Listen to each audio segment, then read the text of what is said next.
Bonjour, bonsoir à tous, bienvenue sur A7ème Illusion, je suis Albator et je vais conduire ce podcast sur F1 réalisé par Joseph Kosinski. Mais à mon habitude, je ne suis pas seul puisque je suis avec mon copilote, à savoir Jules Melon. Comment vas-tu? Bonjour, bonsoir, ou alors je serai plutôt ta caméra embarquée, je ne sais pas, pour un podcast qui n'était pas prévu à la base, mais on va se faire plaisir. On va aller à fond, à fond, à fond, parler d'un film qu'on peut qualifier comme premier blockbuster estival. Voilà, le premier d'une longue liste. Bon, entre-temps, on a déjà parlé du Jurassic World Renaissance, malfamé et déjà oublié, faut le dire, hein, on a déjà oublié. Peut-être qu'entre-temps aura été publié le podcast sur Superman de James Gunn, qu'on attend vraiment beaucoup. Au moment là où vous nous écoutez, on l'a vu, mais là, pendant cette vidéo, on l'a pas encore vu, parce qu'on voyage dans le temps, dans de Zeus aussi, ici. Mais F1, alors tu as dit, Joseph Kosinski, présente-nous un peu le réalisateur et puis les acteurs qu'on retrouve dans ce film. Alors, Joseph Kosinski, il est notamment connu pour avoir fait Tron l'héritage, Oblivion, ou encore le tout récent Top Gun Maverick, dont on va sûrement revenir plus tard, tant Ouais. on trouve que F1 et Top Gun Maverick se ressemblent. Mais il n'y a pas que lui dans ce film, hein, évidemment, il y a Brad Pitt, un acteur que personnellement j'apprécie tout particulièrement, que je trouve bon majoritairement dans ses rôles. Mais il n'est pas seul, puisqu'il y a Javier Bardem, Kerry Condon et Damson Idris, le prochain James Bond, évidemment. Il a la Alors ça, tête c'est pour le notre rôle. pari. C'est notre Oui, pari. Voilà. On imaginerait que Damson Idris pourrait faire un très bon James Bond pour Denis Villeneuve. À suivre. Voilà, on a une chance sur 1 million, mais pourquoi pas, quoi. si Amazon se résout à prendre un acteur noir, hein, Bah, il a bonne chance de l'être. il faut qu'Amazon devienne un peu plus de gauche, c'est pas gagné. Mais ça, c'est une autre Ouais, histoire. voilà. Donc pour revenir à F1, on retrouve Sonny Hayes, qui était un prodige de la F1 dans les années 90, qui a un terrible accident. 30 années plus tard, il est devenu un pilote indépendant et il est contacté par Ruben Cervantes, donc Javier Bardem, patron d'une écurie en faillite, qui le convainc de revenir pour sauver l'équipe et pour prouver qu'il est toujours le meilleur. Voilà. Entre autres, voilà. Et il est aux côtés d'un petit jeune qui s'appelle Joshua Pierce, donc Damson Idris, qui est un prodige, mais qui a encore besoin d'évoluer, de se contenir, etc., d'avancer, puisque Ouais. l'équipe est vraiment au bout du rouleau, au Ah, bout elle est du mauvaise, roues. l'équipe. Elle est tout Et au du fond de la coup, grille. voilà, elle est nulle. Et du Mais coup, d'ailleurs, c'est intéressant parce que le oui, personnage de Damson Idris et Brad Pitt, tout ça, qui sont deux opposés quand même, c'est un petit peu les deux visages aussi du coproducteur du film, un certain Lewis Hamilton, champion de F1, un multiple champion, qui a commencé très jeune comme ça, avec les dents qui rayent le parquet, un peu comme le rookie là, et qui maintenant est un vétéran comme les Brad Pitt. Alors évidemment, moins vieux quand même, hein, et puis il est jamais parti pour revenir, Lewis Hamilton, mais il y a cette idée-là aussi dans l'écriture. Une écriture, tu l'as pas dit, mais on va quand même le préciser, qui est pilotée, elle aussi, du coup, c'est amusant, F1, piloté, lol, vous avez compris la blague. Bon, on force un peu. oh mon Dieu. Le scénario est écrit par Eren Kruger, voilà, qui a déjà écrit Top Gun Maverick, Dumbo aussi, entre autres. Eren Kruger, qui n'est pas un personnage de l'Attaque des Titans, bien sûr, voilà. Vous aurez noté la référence, peut-être. Oui, je l'ai faite, désolé. On peut continuer. Wow. Voilà. Juste avant, j'aimerais dire que jamais, au grand jamais, je pensais que Jules Melon pouvait dire des choses sur l'Attaque des Titans. Voilà. Et Mais pourquoi pas. donc, pourquoi pas, ça va pas te plaire ce que je veux dire. Ah non, mais ne dis rien. Voilà. Mais voilà. Allez, Mais donc, on a passé le premier virage, on tourne sur l'épingle là et on va continuer là, sur le circuit. voilà, donc on vous a présenté le film. Mais Jules Melon, j'aimerais savoir d'abord ce que tu avais pensé de Top Gun Maverick, justement. Ça Ah, m'intéresse. Top Gun Maverick. C'est intéressant parce que c'est un film qui faisait une sorte de revival, évidemment, du premier Top Gun, années 80, l'ère Reagan, Brockenheimer qui est à la production, ces films qu'on va autant apprécier sur certaines esthétiques que questionner de nos jours sur le message qui était passé derrière. C'est un peu ça, Top Gun, même si j'ai toujours préféré Jour de tonnerre. Ça tombe bien, puisque Jour de tonnerre, c'était un petit peu indirectement la fausse suite de Top Gun avec Tom Cruise, mais en voiture, avec des courses. Et c'est vrai que F1, on pourrait voir une sorte de mix ici, ou une continuité. Top Gun Maverick étant passé avant, comme Top Gun était passé avant Jour de tonnerre. Vous voyez l'idée, quoi. Et c'est vrai que Top Gun Maverick, moi, j'avais vraiment apprécié en salle, et même que j'ai préféré Top Gun Maverick au premier Top Gun. Alors peut-être c'est l'effet de le voir au cinéma aussi. Le premier Top Gun, je l'avais vu à la télé, c'était moins spectaculaire. Mais je trouve que Maverick apportait quelque chose, avec un jeu aussi sur ce vétéran qui revient, la jeunesse, la jeune garde, etc. Alors, évidemment très simpliste sur sa géopolitique. Hein. On ne va pas revenir sur Top Gun Maverick et sur son pays ennemi qui n'existe pas vraiment parce qu'il ne faut pas trop froisser le contexte international, mais on avait compris. On avait les relents quand même de la guerre froide qui bizarrement revenaient sur le tapis. Bon, en même temps, quand on voit l'actualité avec la Russie et tout, on n'est pas forcément trop éloigné d'une certaine réalité d'avant. C'est compliqué. Hein. Mais on prenait notre dose d'adrénaline, c'était bien réalisé. On y croyait vraiment, c'était palpable avec Joseph Kosinski qui filme bien les espaces et la vitesse. On le voyait quand même avant, déjà dans Tron Legacy, hein, c'est quelqu'un qui sait gérer ça. Alors, Oblivion un peu moins, même si ça jouait beaucoup sur l'architecture. Je crois savoir hein, que Joseph Kosinski était architecte de formation. Donc ça se sent dans sa mise en place de cinéma. C'est-à-dire que c'est un réalisateur qui sait faire les choses, même s'il a une carrière assez inégale quand même, parce que parfois il a du mal à raconter au-delà de sa mise en place scénique de réalisateur, il a du mal à faire en sorte que les images racontent parfaitement en profondeur, on va dire, ces histoires. Ce qui peut être un peu gênant pour Tron Legacy ou Oblivion, moins pour un Top Gun Maverick, et donc peut-être moins pour un F1, où on sait que ça va être assez simpliste et habituel. On va dire qu'il y a des grosses ficelles dans les scénarios, quoi. On n'a pas, je pense que tu es d'accord avec moi, Top Gun Maverick, on ne peut pas être surpris par l'évolution du film. Bah, sur F1, c'est plus ou moins pareil. Et en termes de Top Gun Maverick, j'avais apprécié. Et F1, moi, j'aime bien les courses automobiles. J'ai beaucoup aimé ça plus jeune aussi. Donc, j'attendais le film. Je me disais, tiens, c'est intéressant de moderniser à nouveau un film sur la Formule 1, parce que ça faisait un petit moment qu'on n'avait pas eu des films sur ce sport. Il y a eu Grand Prix, par exemple, de Frankenheimer dans les années 60. Il y a eu Rush qui représentait une rivalité réelle de pilotes. Mais sinon, à part ça, c'était plus des courses comme Le Mans 66, tu vois, des courses pas F1 mais pas loin. Donc c'était intéressant de revoir un petit peu ça en salle. Et puis c'est un spectacle pour le cinéma, la course auto aussi. Donc j'étais plutôt intéressé par mon appréciation vis-à-vis de Top Gun Maverick et par les promesses d'un projet où Brad Pitt se mue en Tom Cruise, quoi. Une forme de rivalité entre les deux. On y reviendra en conclusion hein, sur ce point d'ailleurs, je pense. Et Brad Pitt, c'est pareil, c'est l'acteur qui refuse de vieillir et qui reste jeune éternellement en donnant beaucoup de lui et de son corps. Peut-être moins dans les cascades, mais physiquement, là, Brad Pitt, il était très affûté et préparé. Et je sais pas si toi, tu avais beaucoup aimé Top Gun Maverick, du coup. Alors moi déjà, j'avais pas vu Top Gun 1. Je n'ai pas vu Tron Legacy. Ouais. En fait, c'est mon premier film de Joseph Kosinski, Top Gun Maverick. Ouais. Et alors déjà, je l'ai découvert en KDX. Et je pense que Joseph Kosinski, c'est le meilleur gars pour découvrir la KDX. Parce que justement, Top Gun Maverick, c'était un film qui m'avait vraiment transporté dans l'avion, où tu ressentais toutes les sensations des pilotes. Ça m'avait beaucoup plu. Après, je te rejoins en disant que parler avec l'image, il le fait pas. Il le fait pas vraiment, ce qui me gêne un petit peu. Mais ça n'empêche pas que j'ai beaucoup apprécié ce Top Gun Maverick. Je l'ai revu après sans 4DX, donc normalement, tu vois. Et j'ai quand même bien aimé, j'ai beaucoup apprécié. Et en fait, donc tu l'avais dit en parlant de Tron Legacy, mais on a vraiment un sentiment de vitesse, une immersion totale de qu'il fait, que j'aime beaucoup, que je trouve assez inédite et assez unique dans le blockbuster récent, je trouve. Et du coup, pourquoi pourquoi pas voir un film sur les voitures les plus puissantes du monde par lui? Pourquoi pas? Moi, j'avais vu la bande-annonce, j'avais bien aimé. Moi, de base, je suis pas fan de F1. Je suis pas fan de course automobile.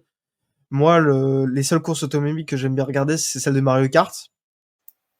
Et jouer, du Et coup, participer dedans, quoi. Ou alors, ouais, voilà. GP Explorer, hein, voilà. Non, pas du tout. Pas du Non, tout. même pas. Tu sais, le karting, max.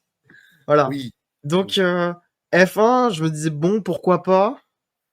On va y aller, mais c'est pas du tout mon attente de l'année. Et bah, pour faire une transition, j'ai bien aimé. Honnêtement, j'ai bien aimé. J'ai retrouvé ce sentiment d'immersion que j'avais pour Top Gun Maverick, avec des images de plus en plus prenantes, où justement il s'en fout. Je pense que c'est un peu ça aussi le défaut du film, mais Joseph Kosinski il s'en fout de son scénario. Juste, il veut filmer ses tutures qui vont vite qui vont vroom vroom. Et je pense qu'on lui demande pas plus. Parce que si on s'intéresse un peu à ce qu'il raconte, etc., je trouve que c'est du Top Gun tout craché, en fait. C'est son précédent film tout craché, mais en moins bien fait. C'est-à-dire que Mm. c'est un peu plus compliqué pour lui de raconter la même histoire avec la F1, même s'il essaye. Et surtout, à partir d'un moment, il en met beaucoup trop d'un coup, ce qui paraît un petit peu indigeste, mais bon, on a les tutures. Mais je trouve, c'est pas là l'intérêt du film, c'est vraiment être à la place des pilotes, être sur ces circuits qui favorisent la vitesse des voitures. C'est vraiment ça, F1, c'est l'immersion totale et bah difficile de vraiment s'intéresser plus à ce film que sur ce côté-là, quoi. Mm. Je trouve, c'est vraiment le côté le plus intéressant, c'est la tuture. Mais au-delà du scénario en tant que tel, parce que bon, le cinéma, ce n'est pas le scénario avant tout, hein, n'en déplaise à certains Julien, on va pas dire le nom complet, ou un certain Frédéric M, dont on ne dira pas le nom complet, mais que vous pouvez retrouver sur YouTube parler de jeux vidéo. Oui, on balance un petit peu, hein, c'est un peu la polémique sur Twitter en ce moment, mais bon, il faut un minimum réfléchir quand on voit des films, sans forcément surintellectualiser, suranalyser. On va pas suranalyser ce film, hein. C'est pas voulu, hein. Mais dans l'idée de comment les images et la mise en scène racontent une histoire, oui, mais pas un scénario, une histoire et les thématiques qui vont avec, parce que c'est un peu ça aussi l'idée. Et là, tout est à peu près évident. C'est pas parce que c'est évident, par exemple, que c'est mauvais. Après, bon, la cohérence ou non, on pourrait en parler de la cohérence, parce que ça se veut être dans un univers réaliste, avec les pilotes de F1 actuels au casting. C'est-à-dire que vraiment, on pousse le réalisme à utiliser, enfin, c'est les droits étaient totaux, oui, ça se dit. D'habitude, dans des films de course auto, des fois, ils jouent un peu parce que machin n'a pas donné son accord et tout. Là, tous les pilotes, ils sont en caméo. Ils font même leur petit coucou caméra, les petits brofistes avec Brad Pitt, de la part du pilote le plus âgé actuellement du plateau, réel, Fernando Alonso. Donc, c'est tu vois, le clin d'œil, quoi. Les vieux qui se respectent et qui se saluent. Il y a une idée de tentative de réalisme. Donc, certaines personnes, et on ne peut pas leur en vouloir, hein, iraient chercher la cohérence avant tout, puisque le film se veut cohérent dans un univers qui est réel. Mais d'emblée, le film dit au diable la cohérence, parce qu'on a quand même un pilote qui a plus de 50 ans, quand même, hein, plus de 50 ans, qui a eu un crash affreux dans les années 90, des images d'accidents qui sont réelles d'ailleurs. C'est vraiment un accident qui a eu lieu dans les années 90. C'est assez étonnant. Le pilote a survécu et tout, sa famille et lui ont dû donner leur accord quand même, mais on joue sur ce réalisme-là. On n'a pas recréé un accident des années 90, on en a pris un qui a vraiment eu lieu. Un truc terrible, hein, où le pilote a été éjecté de sa voiture. Tout le monde pensait qu'il était mort et tout, mais pas du tout. Bon, il a eu quand même des années pour s'en remettre, hein. Et on reprend ça, et le gars, il a jamais remis les pieds en F1, ce qui n'est pas possible, hein, tu vois. Normalement, quand un pilote arrive en Formule 1, il fait des tests avant, dans tous les sens et tout. Et là, il a plus de 50 ans et il revient comme ça, pouf, après un seul petit test piloté en Grand Prix officiel. Ce qui n'est pas possible en vrai, parce qu'il y a une histoire de points, il faut avoir une licence, etc. Donc déjà, dès le début du film, la cohérence, on l'oublie, hein. Et après, le film est assez malin là-dessus, c'est-à-dire qu'il joue à la fois le réalisme, sur certaines scènes de course, quoi, avec des belles intégrations des deux voitures qui n'existent pas en vrai, mais dans un peloton qui existe en vrai. Alors ça, c'est la magie des CGI aussi, hein, une belle intégration. Mais en même temps, dans ce réalisme, il y a des trucs qui sont complètement fous. Voilà, les accidents, par exemple, dépeints dans le film, quand même, sans spoiler vraiment en détail pour l'instant, on y reviendra peut-être après, et une voiture qui quand même s'envole dans la forêt, ça, tu ne le vois plus, hein. C'est un plan d'ailleurs, une scène d'accident qui renvoie au Grand Prix de Frankenheimer avec le personnage d'Yves Montand qui finit dans la forêt aussi. Voilà, c'est la surenchère, quoi. Mais le film, du coup, jongle là-dessus en voulant être assez réel pour que les fans s'y retrouvent, hein. Mais c'est du cinéma. Donc, il y a des moments où on surjoue, on va dire, le truc, quoi. Ce vétéran ultime qui revient de nulle part, dans une équipe qui n'a pas marqué de points depuis 2 ans. Et l'objectif en 10 courses d'ici la fin de la saison, bon, c'est de marquer le premier point, d'accord, pourquoi pas, hein, sur un malentendu, ça peut marcher. Mais même carrément d'aller gagner une course, ce qui dans le réel n'est pas possible. Vous n'allez pas avoir la dernière voiture du peloton qui va se mettre à gagner une course en 10 grands prix, quoi. T'as beau mettre tout le pognon dedans, c'est pas c'est limité, quoi. Mais pourquoi pas? On a envie d'y croire parce que c'est Hollywood. C'est ça aussi. Et le film, joue de ces codes-là et s'assume. Donc s'il s'assume, il réussit son pari. Et derrière, après, comment Kosinski met en scène, eh ben, avec son amour de la vitesse, de l'auto, donc des bolides au sens large après Top Gun. Même dans Tron Legacy, il y avait des motos. Voilà, enfin bon, des trucs virtuels, mais quand même. Et puis des vaisseaux spatiaux dans Oblivion, si vous voulez, voilà, on peut aller loin, mais il y a toujours ça. Et il arrive à intégrer cela dans une thématique globale qui certes est déjà vue et revue avec le vétéran et le rookie, comment ils vont avoir une rivalité, puis finalement l'autre va être une sorte de paire de substitution. Coucou Top Gun Maverick, on est vraiment là-dedans. Mais c'est intéressant parce que je trouve que, je ne sais pas ce que tu en penses, soit le rapport des personnages et sur ces thématiques-là, c'est plutôt bien géré. Moi, je trouve que c'est bien géré. Ça va pas très loin, mais on a un petit peu ce doit avoir avec un peu ce désespoir de revenir de nulle part comme ça, avec le côté Brad Pitt, l'américain un peu cow-boy solitaire qui revient là, avec son charisme et son ego, et l'autre, le britannique en face, britannique, américain, en plus c'est amusant l'opposition, qui a cet ego-là, mais qui doit apprendre quand même. Voilà, c'est un film qui dit Bah, que le vieux apprend aux jeunes un peu quand même. oui, voilà. Et bah, je crois que c'est notre collègue Adam qui relevait encore un truc après, mais ce serait du spoiler. Je partage clairement ce que tu as dit, c'est-à-dire qu'on a vraiment toute ce côté un petit peu shonen de l'outsider qui n'arrivait à rien, mais grâce à un nouvel élan, on va dire, arrive à se faire son chemin de manière impromptue, qui est en fait, qui oui, sort un petit peu du cadre du réel, mais c'est pas ce qu'on attend vraiment, même si dans son histoire, on attend surtout la voiture, que l'outsider se fasse, quoi. Et je trouve ça intéressant surtout de comparer ce film donc à Top Gun Maverick, ce que tu avais commencé à faire en parlant de la relation père-fils entre le personnage de Brad Pitt et celui de Damson Idris, mais aussi d'un film de 2023 qui était Gran Turismo, donc film aussi sur la tuture de course, qui était là pour montrer de jeunes pilotes accéder, je crois, à la Formule 1 aussi. Donc il y a de grandes courses et où justement on voyait comment on pouvait, comment des nouveaux pilotes pouvaient accéder à ça et potentiellement gagner une course. Donc dans leur histoire, ça se ressemble et aussi dans cette relation entre le père et le fils, ça ressemble. Mais c'est vraiment, il y a quelque chose d'unique en fait à celui-là parce que tu l'avais dit, il y a un réalisme dans la mise en scène. Et d'ailleurs, je trouve que avec ces CGI, ce réalisme est poussé à un point où pendant le film, je me demandais vraiment si ça paraît con, mais Brad Pitt était vraiment monté dans une F1 pour faire une course contre Max Verstappen, parce que il y a toute une immersion qui est poussée à un point mais gigantesque. Et je trouve que c'est ce qu'on demande à des blockbusters aujourd'hui, de pousser le lien entre le spectateur et l'action du film.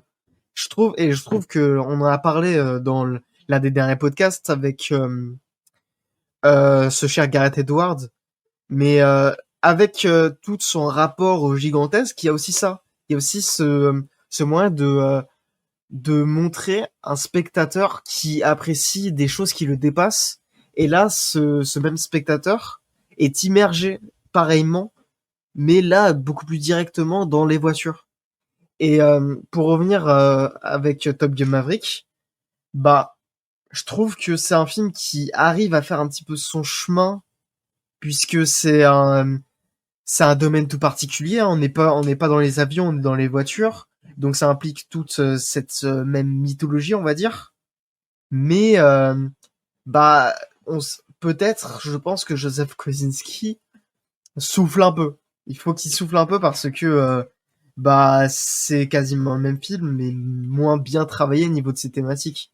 C'est ça qui est un peu dommage, c'est que là où Top Gun Maverick est très appréciable sur le fait que c'est un passage de flambeau total entre un vieux Tom Cruise qui fait encore des singeries. Mission Impossible, on l'avait aussi record sur cette chaîne.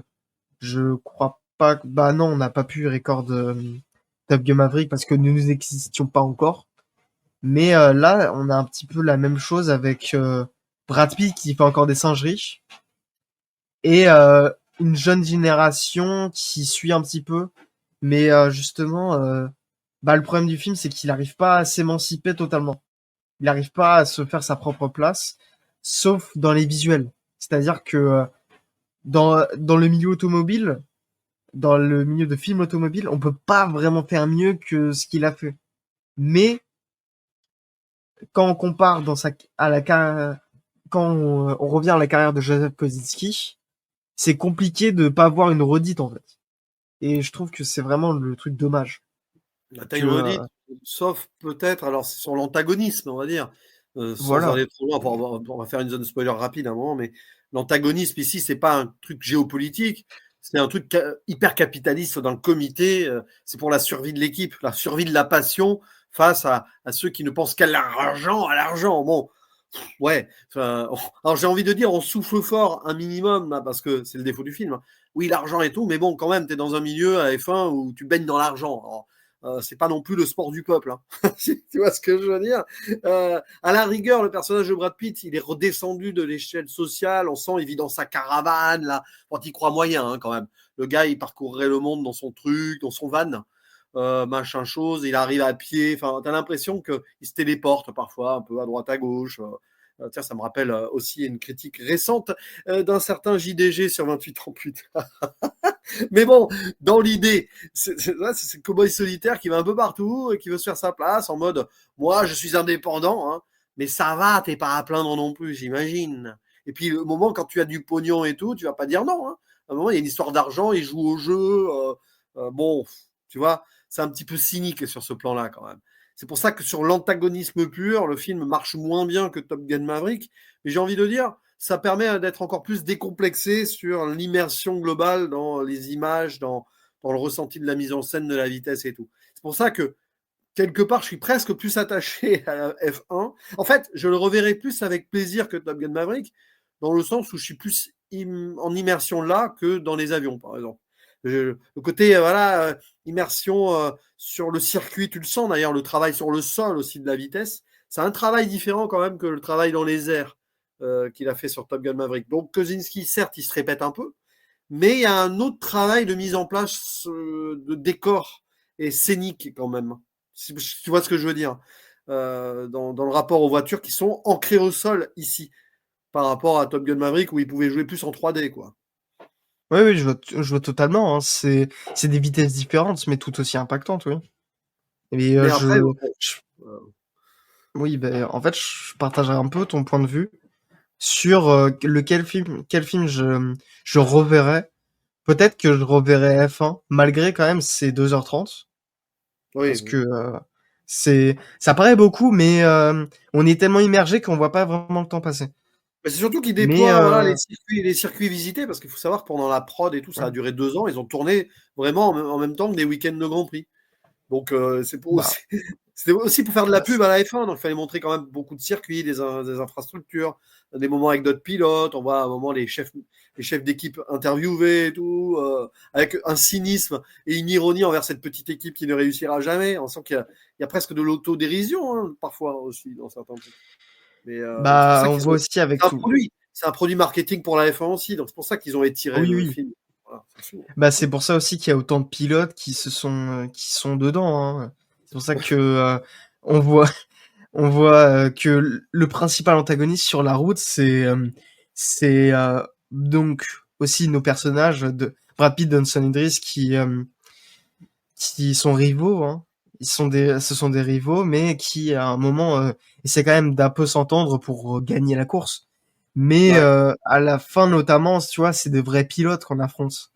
C'est Ouais, du de toute façon. Verstappen, c'est du Lewis Hamilton, c'est du C'est Charles ça, des Leclerc, hein, qu'on peut stratégies. retrouver On chez montre aussi Squeezie. les stratégies. Moi, j'aime bien parce que Voilà. c'est assez réaliste là-dessus, les différents plans qu'on peut avoir sur les pneus, sur les trucs. Alors, réaliste, oui et non sur certaines choses quand même. Mm. Genre faire des choix un petit peu osés, se cracher soi-même peut-être pour. Enfin bon, Mais ça, ça ok, ressemble un peu à ce que, tu ça peux le ressemble un faire, peu hein. à du Top Gun Maverick, quoi. Ouais, mais tu peux C'est le ça. faire en vrai, tu peux le faire en Ouais. vrai aussi, mais bon, il y a des pénalités ou des suspensions qui tombent aussi. Là, c'est pas trop le cas, tu vois, Oui. c'est en mode YOLO. Il y a quand même des règles ici qui sont, mais on en parlait tout à l'heure, qui sont oubliées pour que ça reste du cinéma et Hollywood. Vous verrez pas ça en Oui. vrai. Enfin, il peut y avoir des dirty moves, comme on dit, des petits coups, des coups de péripatéticienne, pour Dis-le, rester poli. dis-le. Mais il faut que ça soit un peu plus subtil que ce qu'on voit dans le film. Sinon, ça va pas le faire. Quand bien même, Bah après, quand bien même. tu le dis bien, on est au cinéma. Pas besoin vraiment Oui. de rester 100% sur du réel, en fait. On est au Mais de cinéma, toute on peut façon, le faire film inscrit son son œuvre. réel à lui. Donc, on entre dans un Voilà. univers cinéma qui présente une sorte de réalité, de fausse réalité de la F1 d'aujourd'hui, mais on est quand même dans l'univers de cinéma. Donc, il faut accepter certains codes. C'est pas facile, je sais, certains spectateurs ne veulent pas le faire. Euh, mais si tu vas voir un Cohérent. film, il faut accepter les codes du film, parce que sinon, à terme, tu n'aimeras plus rien. À part Voilà. des documentaires, à la rigueur. Mais même les documentaires, certains, ils ont des codes sur le réel. Il y a des choix Ah oui. derrière. Toujours, il y a toujours des choix. Même dans du Dziga Vertov, etc., il y a des choix, hein. Ah bah, plus Et que des choix. justement, à l'époque, il était pas aimé. À Ouais, bah tiens, l'époque, Dziga Vertov, il était très critiqué à cause de ça. mais tu Mais prends récemment, on a parlé de Haka de Chris Parker ouais. Kurosawa là, sur ma chaîne. Abonnez-vous, allez voir. Lol. Mais sans, pour rester sérieux, là aussi, il y a des choix qui sont faits. C'est-à-dire que l'auteur va parasiter le réel, quoi qu'il arrive. Enfin, il va montrer ce qu'il veut montrer. C'est-à-dire que même dans un documentaire 100% sur le papier réaliste, ce que tu vas montrer va donner un point de vue et mettre les codes en place. Donc, il y a toujours un choix. Et là, le choix, c'est d'ancrer dans Hollywood et dans le côté un peu plus impossible en vrai. Mais tant mieux. Et tant mieux, parce que sinon, tu regardes des documentaires sur la F1, il y en a, sur Netflix, je crois qu'il y en a, si vous voulez. Et Ouais, encore, ouais. même s'il paraît que ça détourne la réalité, le montage, tout ça, on fait dire ce qu'on veut aux gens après. Toujours pareil, pour le spectacle. Le spectacle. C'est vrai. Mais oui, on est au cinéma, on peut vraiment détourner le réel, on peut faire du grand spectacle, et justement, c'est ce que le film propose. Il y a des stratégies de toutes parts, parfois Oui. un peu folles, comme tu l'as dit, se faire cracher pour aller plus vite.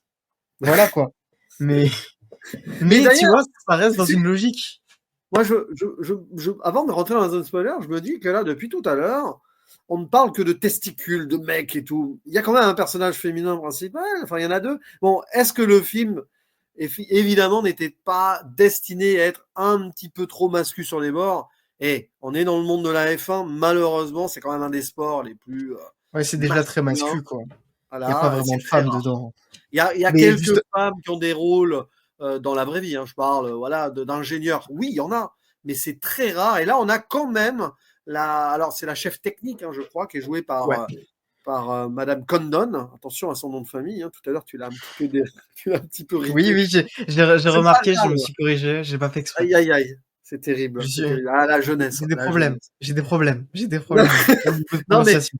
c'est un personnage, on le sent. C'est bien, c'est intéressant de l'intégrer ainsi. Ok.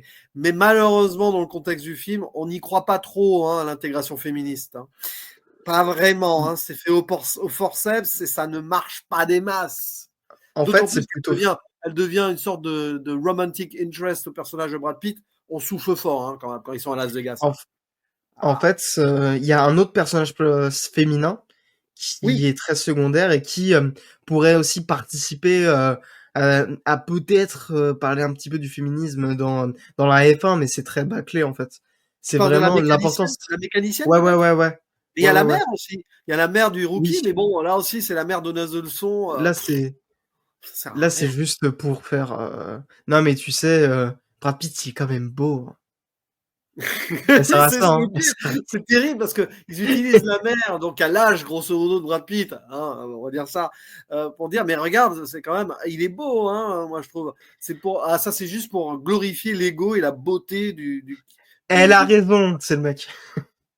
Non, mais Elle elle a a peut-être raison. raison. C'est vrai que pour son âge et tout, même si on sent quand même les petites retouches Botox, et que sur certaines Oui. scènes de près d'émotion, aïe, aïe, aïe, ça. C'est comme Tom Cruise, il y a des limites de vouloir rester jeune. Après, pour faire passer l'émotion dans le visage, c'est moins facile. Tu vois ce que je veux dire, Ouais, Bon, en ouais, plus, ouais, là, je ça vois peut très bien. fonctionner. On peut imaginer qu'il y a eu des trucs de chirurgie esthétique à cause de son accident. À la rigueur, ça peut marcher, tu vois. Mais Son bon, visage, il reste pareil tout le temps, bah, c'est à cause de la oui. chirurgie. Et tu sais, on a beaucoup de Oui. soucis avec des acteurs et actrices qui ont un certain âge aujourd'hui, qui pour continuer d'exister, parce que c'est un système Hollywood, hein, sont obligés de rester jeunes éternellement. Et malheureusement pour les actrices, c'est souvent le cas. Regarde Nicole Kidman, par exemple. Difficile de voir ses émotions quand même. Moi, je pense à sa prestation dans The Northman. C'était compliqué. Ouais. Surtout dans un contexte ancestral où tu n'es pas censé ressentir cela. À la rigueur, récemment, là, c'était Baby Girl, je crois, je ne sais plus, là, le film. Ouais, Baby Girl. Bon, là encore, c'est un contexte bourgeois, moderne. On peut imaginer qu'elle a fait de la chirurgie. Je crois que même c'est présenté dans le film un peu à un moment. Mais dans un contexte ancestral, ça passait pas trop dans le Northman, tu vois. Voilà, c'est des exemples. Mais bon, il y a un petit film qui en parle quand même de l'année dernière. Comment ? Il y a un petit film de l'année dernière qui en parle de cette chirurgie. Des substances. Ah oui, bien sûr, bien évidemment. Voilà. Bon, voilà. Partie spoiler. Ah, si, on doit y en avoir une. Ah bah allez. Oui, allez, quand même. Bonjour, bienvenue en partie spoiler. Donc, Brad Pitt gagne la course finale, c'est le meilleur. Enfin, Damson Idris reprend l'écurie de F1 en tant que pilote principal. Tout le monde est gentil, tout le monde est content, tout le monde est respecté. Fin du film. Et Brad Pitt retourne à son quotidien de dépravé en faisant des courses un peu partout. Voilà. C'est comme ça que... Ça, on l'avait pas dit. À la base, il fait des courses partout. Il fait les 24 heures du Mans. Moment, il dit qu'il a touché un peu à tous les sports, notamment la NASCAR. Clin d'œil, jour de tonnerre. Clin d'œil, il y aura une suite crossover. Oui, on le sait. C'est déjà annoncé. On l'a compris qu'on va être dans l'univers de Tom Cruise dans Jour de tonnerre et qu'il va y avoir une sorte de rivalité de vieux à un moment. Sûrement de retour à la NASCAR, hein, parce que la F1, ça va être compliqué. Mais c'est intéressant parce que... ça va être incroyable. Ce qui est intéressant, c'est que ce final, il est malin. C'est-à-dire que c'est le seul truc malin du scénario, j'ai envie de dire. C'est-à-dire qu'on va quand même faire gagner le vieux pour lui offrir son seul moment de gloire, sa seule victoire, dans le sens où, comme il transmet le flambeau à Damson Idris, au personnage de Damson Idris, Joshua, je sais plus son nom sous les yeux, mais voilà. C'est intelligent parce que tu sais qu'il va gagner beaucoup de courses, le jeune. Derrière, voilà, il n'avait pas besoin de la gagner là, cette course. D'ailleurs, c'est dit, hein. Peut-être c'est trop frontal dans le dialogue à un moment, mais c'est dit clairement. Donc pourquoi pas ? Alors là, évidemment, là, tout ce qui est réalisme, ça vole en éclats dans la dernière course, bien sûr. Quand bien même il y a eu des réalités comme ça, genre drapeau rouge au dernier moment ou dernier moment de bravoure, de nouveaux pneus et voilà, on garde des pneus parce qu'on s'était pas qualifié. Ça existe. Hein. C'est des circonstances de course extrêmes, donc pourquoi pas. Mais bon, c'est un peu gros, quoi. Un peu gros. Surtout qu'il se crache un peu avant, mais qu'il s'en sort de justesse. Bon, à la rigueur, c'est des spectacles. Mais c'est bien. C'est un bon final, d'autant plus qu'on a quand même plutôt bien développé leur rivalité et leur amitié. Il y a un build-up. D'abord, ils ne peuvent pas saquer. Il y a cette scène de dispute un peu surjouée quand même, mais bon, de dispute là dans le backstage très blanc là de l'écurie. On est dans un univers quasi entre Tron et Oblivion, c'est amusant. On se croirait dans de la SF à un moment sur cette scène parce que c'est très moderne et futuriste. Là, les paddocks de F1, tout ça, c'est très propre et tout. On sent que ça, c'est un peu surjoué. Le jeune, à un moment, il va trop en faire et il va se cracher dans la forêt. Il va survivre quand même. Il va être sur la touche. On a un PNJ hispanique qui prend sa place, là, qui sert à rien, mais il est là, il est content. Il y a toutes sortes de motivations avant la course, tout ça, et puis il revient, et puis finalement ils sont amis. Et puis voilà, le père de substitution, tout ça. Hein, j'ai fait un grand écart, mais c'est grosso modo ça. Du coup, arrivé au bout, il y a une fusion. Il y a une vraie cohérence d'équipe, enfin. Et en fait, ils gagnent en équipe. Donc ça, c'est bien montré. C'est-à-dire que des fois, les courses auto, c'est le pilote avec sa machine, certes, mais c'est aussi des courses d'équipe. Hein. Donc à la fin, ça passe. Je trouve que cette fin est pas mal. Quand même. Moi, je l'aime bien. C'est la seule personne que j'ai vu relever le truc, c'était Adam qui disait que oui, quand même, c'est vraiment le vieux, le vieux qui était là pour tout sauver, le vieux blanc qui était là pour tout sauver, qui sauve tout. Alors, le film est ambigu sur ça, parce que moi, je vois pas sa victoire comme il vient tout sauver. C'est une victoire d'équipe et tout, en fait. Hein. Mais, par contre, c'est vrai que le présenter continuellement quand il débarque là dans la ligne des stands, il débarque de loin tel un cavalier solitaire à pied. Hein. Tu sais, au moins la caméra, il y a la profondeur de champ, on le voit bien arriver, limite. Je sais pas s'il n'y a pas un ralenti à un moment. c'est L'Oréal, bon, il n'y a plus les cheveux pour, mais tu vois, ça fait un peu, il vient, voilà, l'américain cowboy. Un peu le truc christique. Un peu le truc christique du, voilà, c'est lui le héros. Mais tu sais C'est, quoi? Il faut l'accepter. C'est beau. de l'iconisation comme Tom Cruise dans ses films, hein. C'est pareil, Oui, on bien joue sûr. là-dessus. Et c'est vrai Bah, qu'on part du principe avec ces films qu'on a besoin de ces vieilles gloires qui sont. Alors, là, c'est des relents un peu réganisto, conservateurs. Oui, c'est bah, vrai. C'est vrai. Mais c'est bien fait. Et tu peux le questionner, tu peux dire oui, quand même, il serait temps de passer à la nouvelle génération, tout ça. Oui, c'est vrai. On souffle un peu sur l'idée d'une suite crossover Jour de tonnerre F1 avec les deux vétérans qui vont être encore mis en avant. Mais rivalité Tom Cruise et Brad Pitt, vu actuellement dans le monde d'Hollywood, c'est un peu ça. Ça va être très passionnant. Ça va être un film ultra méta. Il va y avoir des clins d'œil entre les deux dans leur dialogue, hein. Ça va être continuel, hein. Ça va être un peu lourd peut-être. Attention qu'ils gardent l'équilibre là-dessus. Mais c'est quelque chose. Quand tu vas voir F1 ou Top Gun Maverick, ou même les Missions Impossibles récemment, c'est quelque chose que tu acceptes, l'idée christique, idolâtrie absolue de ces personnages. Sinon, tu vas pas voir ces films parce que tu le sais. Ou alors, tu vas voir les films et tu peux questionner. Oui, tu peux débattre là-dessus. Oui, ça peut être problématique. Oui, ça montre un Hollywood fermé sur lui-même qui, qui se recycle à l'infini, en mode un peu incestueux. Hein, le Hollywood incestueux qui est mentionné dans Maps to the Stars de Cronenberg, par exemple. Voilà, on fait un petit coucou à Adam, parce qu'on a parlé d'Adam, on cite du Cronenberg. C'est un peu l'idée. D'accord, c'est vrai. Mais il y a un plaisir bizarrement jouissif et rétro à voir ça. C'est-à-dire que, évidemment, après, on va pas le mettre dans nos tops de l'année et tout, parce qu'on a ces limites-là. Mais ouais, je sais pas ce que tu en penses, parce que toi, tu es jeune, tu es de la jeune génération. Tu es un novice encore dans la vie, toi, Théo. Voilà, tu es à la fac et tout. mais je trouve il y a T'apprécies quand même ce genre de truc. Et moi, je vois beaucoup de jeunes qui ont apprécié Top Gun Maverick et F1, hein. Donc, bah, moi, j'ai apprécié les deux, hein. Et voilà. j'ai trouvé que justement cette introduction de ce vieux qui était très expérimenté etc. Elle se faisait bien dans les deux films, c'est-à-dire que Kosinski il nous met en place des scènes où on voit les capacités des deux. Par exemple, dans F1, c'était une scène où Brad Pitt faisait un très bon chrono sur un circuit. Dans Top Gun Maverick, c'était Maverick justement qui battait toutes ces petites recrues justement en leur montrant ce que c'était le vrai pilotage. Voilà. Ouais. Ça paraît un peu paternaliste, mais je trouve que bah ça marche bien. Oui. Ça marche bien au propos, à la mise en place des personnages, c'est cool. Et en fait, montrer ce vétéran qui revient en mode un full outsider et tout ça, ça me rappelle un peu des mangas que j'aime bien, tu vois. Ouais, De l'outsider qui, dans mais un c'est des shonen, mangas. qui se bat pour gagner. Les Oui, mangas, c'est vraiment. les shonen ont souvent ce côté conservateur un peu réac, hein. Faut l'avouer. Voilà. On sait le Oui, Japon. Le mais Japon, c'est un pays qui, quand même, penche un peu vers le souvent conservatisme, souvent hein. c'est plus des jeunes quand même. Souvent c'est plus des petits jeunes Ouais. qui ont pas d'expérience qui s'élèvent au numéro un, tu vois, c'est pareil, c'est comme ça dans One Piece, etc. Mais je trouve qu'il y a ce côté-là qui marche bien parce que aussi c'est fait avec un vieux et un jeune, du coup ça marche. Petit Mais côté Kaizen, quoi. Petit côté Kaizen voilà. aussi.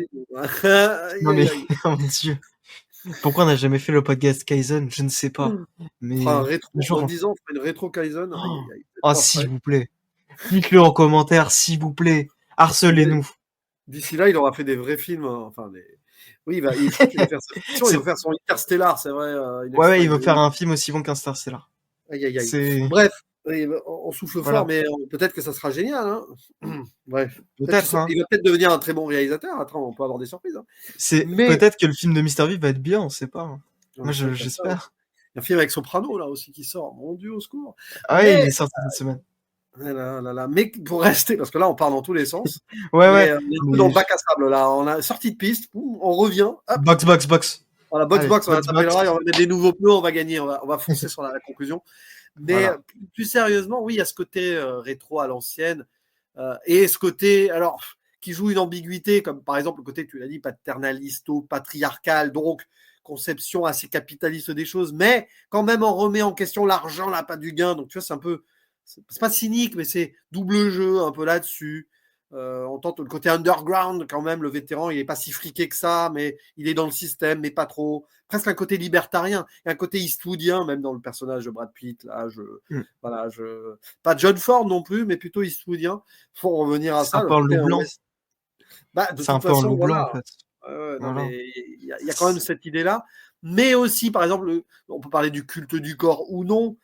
Par exemple, Top Gun Maverick rejoue une sorte de scène sur la plage, là, mais autrement. Là, le corps de Brad Pitt, on le voit bien musclé quand même. Hein. Mais en contrepartie, on montre les souffrances, ses cicatrices, ses blessures de son accident. On joue là-dessus.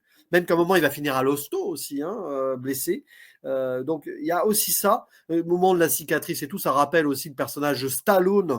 Oui, parce que Stallone a eu le même genre de rôle de vétéran sur le retour dans un film qui s'appelle Driven, sorti au début des années 2000, et qui est à peu près l'équivalent de F1, mais avec le championnat américain de monoplace principal. Donc bon, hein, comme quoi, voilà, l'histoire se répète aussi. Donc il y a quand même un travail sur ça. C'est pas que le culte non plus réganien absolu. C'est une sorte de revival réganien, mais avec des gens qui ont souffert hein, post-Reagan. Hein. Il faut dire qu'il y a eu les années Clinton et Obama entre-temps. Lol. Pardon, excusez-moi, je m'emballe. Mais bon. Tu te perds. Box. Box, voilà. Ouais. Ah, capé, ok. Non, mais c'est vrai. Enfin, voilà, on est dans un cinéma assez, on va dire, conservateur qui lorgne aussi sur le conservatisme actuel un peu peut-être. Voilà. Une évolution de ce regard-là qui veut remettre les institutions et les instances en question, mais qui reste très à droite. Hein. Coucou Trump, hein, pardon, excuse-moi, mais c'est un peu ça. Quoi. Mais bon, on va pas dire que F1 est un film trumpiste. Je suis pas en train de dire que c'est un film trumpiste, non. Non, complexe. C'est juste un film un peu conservateur sur ses personnages, quoi. Sur ses personnages, sur son plot, voilà. Mais c'est parce qu'on cherche aussi dans le film, je trouve. Mais le problème, et ça c'est notre faute aussi, ou c'est de la faute de la production, tiens, on va faire une ouverture sur cette conclusion, la faute des productions de blockbusters, je parle attention des cinémas blockbusters, je ne parle pas des cinémas d'auteurs indépendants, tout ça engagé et tout, mais il est vrai que les blockbusters depuis quelques années ont tendance à se répéter et à cause de ça, on a tendance à dire que c'était mieux avant en termes de blockbusters, hein, je veux dire. En termes de blockbusters, parfois on se dit c'était quand même mieux avant. Alors regarde le Jurassic World machin truc là récent là, bah oui, quand tu vois ça, tu te dis, bah, c'était quand même bien Jurassic Park. Hein. Du coup, ça nous pousse à avoir un regard, c'était mieux avant, sur ce cinéma-là, parce que le cinéma blockbuster actuel ne fait peut-être plus les efforts qu'il faisait avant. C'est peut-être ça. Et du coup, ça devient rétro par définition, en fait. Ça pousse. Je trouve que je parlais de Edward, de ses blockbusters, notamment sous dernier Jurassic World, mais aujourd'hui, je pense qu'on a assez de moyens et on le montre pour faire des blockbusters qui sont très jouissifs visuellement, qui poussent toujours plus loin le lien entre le spectateur, comme je disais, et le film en lui-même. Et donc on a ça pour Edward et pour ce F1, mais il y a toujours et encore des auteurs de blockbusters, comme un certain George Miller. Alors voilà, il y a ça, mais malheureusement ça floppe. Et croisons les doigts, Superman de James Gunn, je pense qu'on va avoir un bel exemple de la revitalisation d'un blockbuster actuel avec une visée progressiste. Je pense que ça, et du coup ça va diviser. On en connaît certains qui veulent détester d'avance d'ailleurs et qui vont détester, hein, bien sûr. Je ne dirai pas qui, ni quel fan de quel réalisateur qui a fait un autre Superman avant. On va rien dire. Voilà quoi. Mais même en ça, et de base, pour ce Superman-là, ils ont tort, parce que James Gunn a très bien expliqué, avant même le film, tu vois, il a très bien expliqué ce qu'il disait. Superman, c'est un immigrant. C'est un migrant, si tu corresponds ça, si tu ne comprends pas ça de base, c'est même un illegal alien, voilà. Mais il arrive quand même très bien à représenter son pays. Tu vas l'expulser. Qu'est-ce que tu vas faire avec Superman? Tu vas l'expulser dans son pays. Déjà, son pays n'existe plus. Krypton a explosé. Et en plus, c'est Superman. Donc, voilà. Et voilà. Et en plus, il est embauché par les États-Unis dans les comics. À un moment, c'est le visage des États-Unis. Dans The Dark Knight Returns, c'est lui le seul super-héros autorisé. C'est parce que vraiment, voilà. Mais pour revenir à ce que tu disais sur les blockbusters, je pense que aujourd'hui, on a des réalisateurs, des auteurs qui essaient de toujours pousser plus loin l'immersion, les moyens techniques pour faire du grand divertissement. Avec aussi d'autres auteurs qui le font, mais qui parle de choses en plus, on va dire. Comme j'avais cité Miller avec son grand Furiosa, et il y a 10 ans déjà, pour moi, le plus grand blockbuster de l'histoire, qui est Fury Road. Mais le problème, c'est une petite boîte qui prend quand même beaucoup de place, qui s'appelle Marvel, quoi. Non, mais il n'y a pas Qui, que Marvel. Hein. Y a pas que mais Marvel. Hein, mais en fait, le constat, il est surtout à cause d'eux, en fait, parce que ils proposent des films JP a du mal pas avec très Disney, travaillés. avec du mal. Disney sacrifie ses Voilà. blockbusters ou a du mal avec. Hein, c'est un peu. Mais bon, c'est compliqué. C'est un débat qui mériterait d'être D'être alternatif. traité à part. Oui, voilà, C'est vrai. qui mériterait d'être traité à part. Parce que là, on parle de F1, qui est un film valable sur ces questions, tu vois. Oui. La film de Kosinski, c'est un bon argument là-dessus. Mais C'est vrai. c'est pas à la fin, dans la conclusion de notre podcast F1 qu'on peut vraiment se poser la Non, question là. on Faudrait ouvre des, plus. on ouvre des portes que les gens pourront. Voilà. Voilà, ils pourront Dites-le nous en s'engouffrer dans la commentaire. pièce. Mais on a, Dites-le nous pour en la conclusion, commentaire. un dernier mot quand même. Bon boulot d'Hans Zimmer. Voilà, c'est vrai que Hans Zimmer à la compo, c'est un peu inégal ces dernières années, ça peut dépendre. Là, je trouve que c'est bien. Voilà. Bah, Hans Zimmer, il enchaîne tellement les projets que c'est compliqué de vraiment se concentrer à fond sur un projet, Il y en quoi. a deux, il y en a Et là, trois. T'en as plusieurs comme ça, on voit toujours les mêmes noms. Il y a eu Giacchino quelques années, peut-être un peu moins maintenant. ouais. Il y a Alexandre Desplat, qui n'arrête pas aussi, il est Mhm. partout. Hein. Et Hans Zimmer, ouais. Goranson aussi. Et C'est vrai que peut-être Ludwig Göransson dans les prochaines années, hein, puisqu'il a fait pour ouais, Oppenheimer et c'est vrai que pour autres. bon, ça c'est un autre débat. Certains compositeurs reviennent peut-être trop. Ça manque peut-être de Ouais. diversité là-dessus. Mais Et, ça, et c'est justement, encore un autre débat. Voilà. On ouvre et une justement, fenêtre. Giacchino, il a eu le problème. Il y a eu ce problème-là, Giacchino, il était tellement utilisé partout que s'il n'arrivait pas à se renouveler, etc. Il n'arrive Remarque, pas on à dit ça. faire, On à être dit ça, mais pertinent. bon, en son temps, John Williams était bien utilisé aussi. Hein. Ouais, Hein ouais, et bien sûr, Morricone et bien tout, ils sûr. étaient très. Morricone, on dirait pas comme ça, mais il faisait pas que des trucs pour Sergio Leone. Hein. Loin de Ah là. oui, ah oui, Ouh ah là oui, là. oui.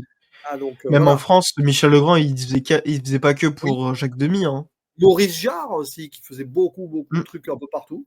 Oui, ça a été toujours la vérité. Ça a beaucoup de compositeurs qui étaient un peu couteau suisse, à être très appelés à droite, à gauche. Parce qu'ils étaient très créatifs aussi. Et c'est vrai qu'Hans Zimmer, ces derniers temps, niveau création, c'était moins ça. Alors, c'est pas une BO révolutionnaire non plus, mais ça joue sur le petit côté moderno, électro et tout. C'est sympa. Il y a des bons thèmes qui passent et c'est épique aussi à la fois. Donc, avec quelques chansons pop-rock aussi hein, qui passent. Voilà. Et du Ouais. rap aussi. Hein. Un petit peu de rap hein, quand même. Ah ouais, il faut que ça soit Toi moderne. qui adore le rap, hein. Toi qui Bah, adore le surtout rap, hein. le rap Tu US, fais, hein, voilà. Bisous. Hein, non, voilà. mais... Ah là là. J'ai fait de Dit-il, dingue. alors que j'ai beaucoup apprécié récemment les albums de Bécard et Ben PSG. Là. Ouais, bon, ça, c'est du rap français, c'est vrai. Coucou à Hugo s'il passe par là. Mais bon, je te laisse conclure. Vas-y, Voilà, finalise. Là, il est temps de venir rentrer la voiture au stand, là, de couper le moteur. voilà. Donc merci de nous avoir accompagnés dans ce long trajet à base de F1.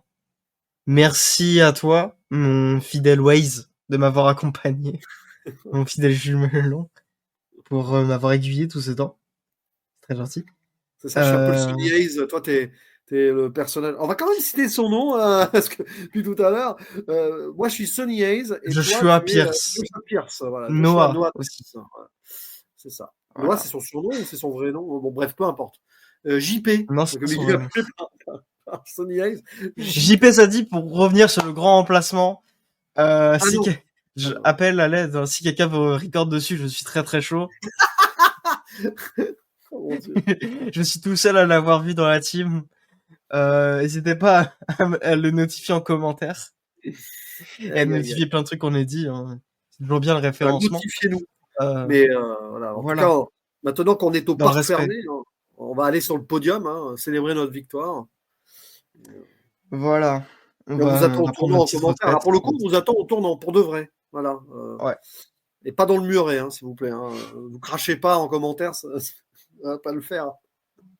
voilà. Sur ce, merci de nous avoir écoutés. Et à la prochaine, hein, pour d'autres podcasts. Pour une fois, ça arrive vite.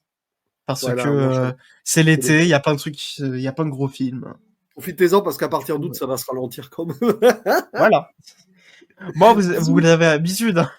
Vous avez l'habitude, hein. Allez, bisous. Bisous, bisous. Au revoir.